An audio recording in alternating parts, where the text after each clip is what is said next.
Society today is composed of a series of institutions. From political institutions, legal institutions, religious institutions, to institutions of social class, familial values, and occupational specialization. It is obvious the profound influence these traditionalized structures have in shaping our understandings and perspectives. Yet, of all the social institutions we are born into, directed by, and conditioned upon, there seems to be no system as taken for granted and misunderstood as the monetary system. Taking on nearly religious proportions, the established monetary institution exists as one of the most unquestioned forms of faith there is. How money is created, the policies by which it is governed, and how it truly affects society are unregistered interests of the great majority of the population.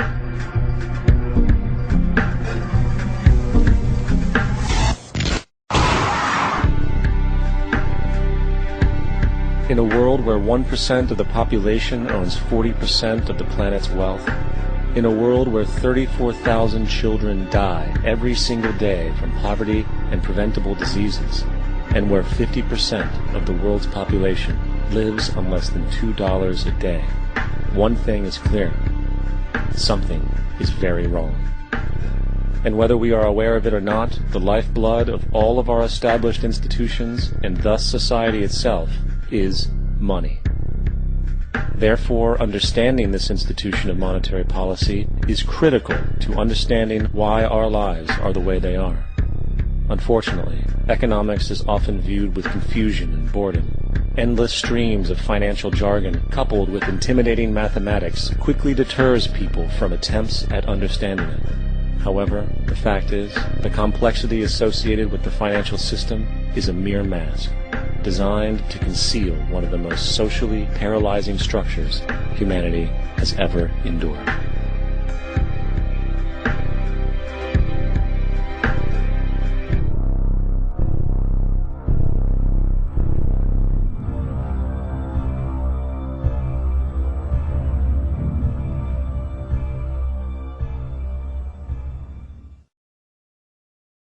A number of years ago, the Central Bank of the United States, the Federal Reserve, produced a document entitled Modern Money Mechanics.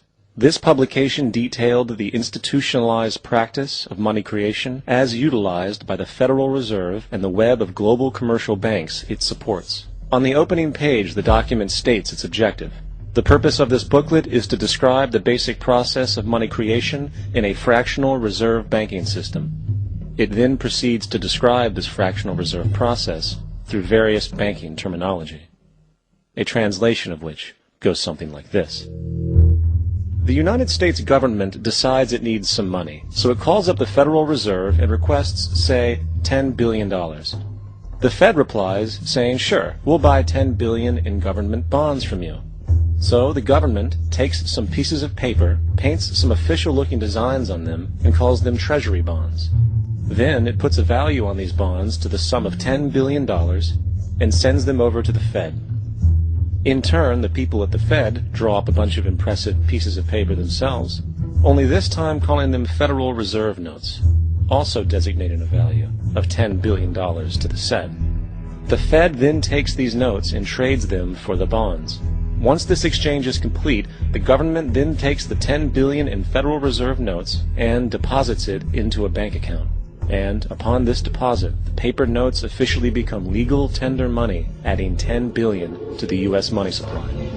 And there it is. $10 billion in new money has been created. Of course, this example is a generalization, for, in reality, this transaction would occur electronically, with no paper used at all. In fact, only 3% of the U.S. money supply exists in physical currency. The other 97% essentially exists in computers alone. Now, government bonds are, by design, instruments of debt, and when the Fed purchases these bonds, with money it essentially created out of thin air, the government is actually promising to pay back that money to the Fed. In other words, the money was created out of debt. this mind-numbing paradox of how money or value can be created out of debt or a liability will become more clear as we further this exercise. So, the exchange has been made and now $10 billion sits in a commercial bank account. Here's where it gets really interesting. For as based on the fractional reserve practice, that $10 billion deposit instantly becomes part of the bank's reserves, just as all deposits do.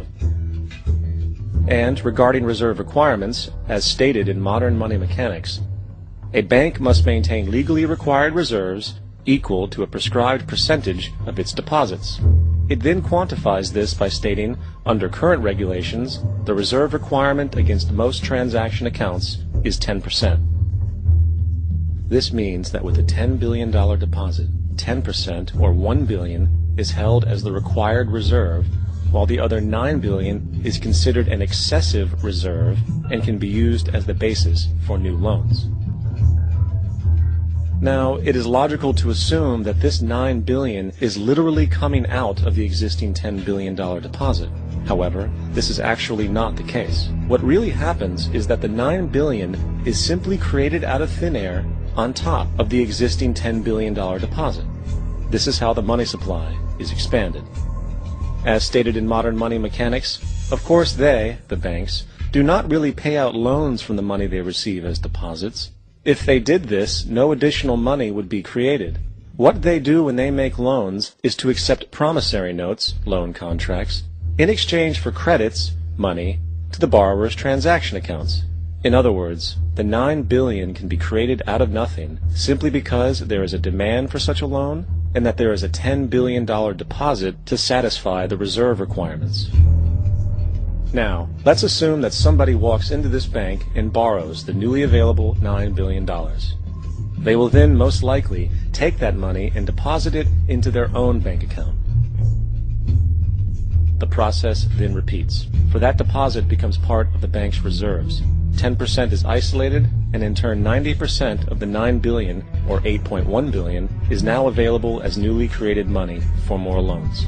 And, of course, that 8.1 can be loaned out and redeposited, creating an additional 7.2 billion, to 6.5 billion, to 5.9 billion, etc.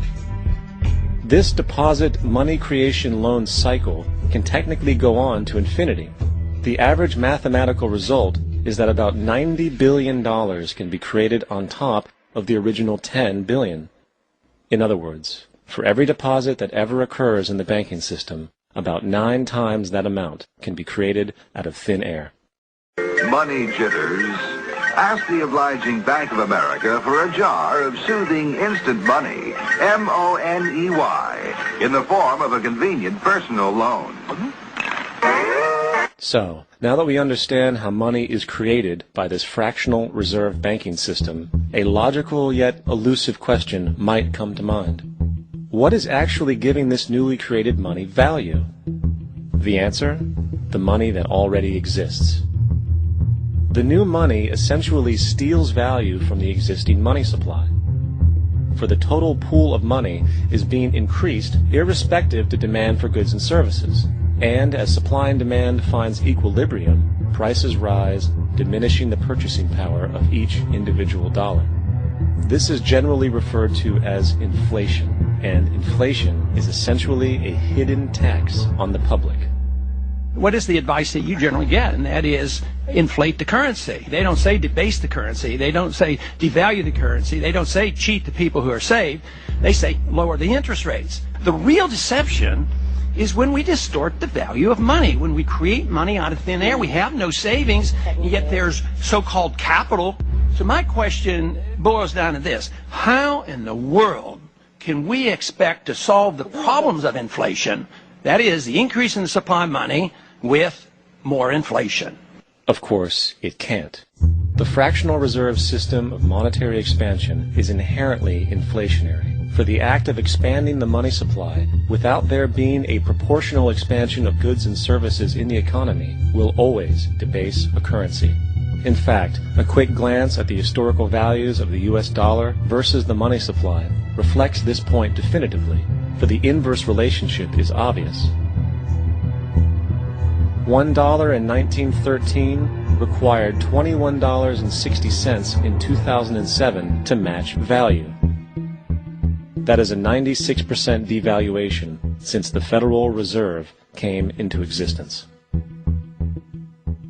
Now, if this reality of inherent and perpetual inflation seems absurd and economically self-defeating, hold that thought, for absurdity is an understatement.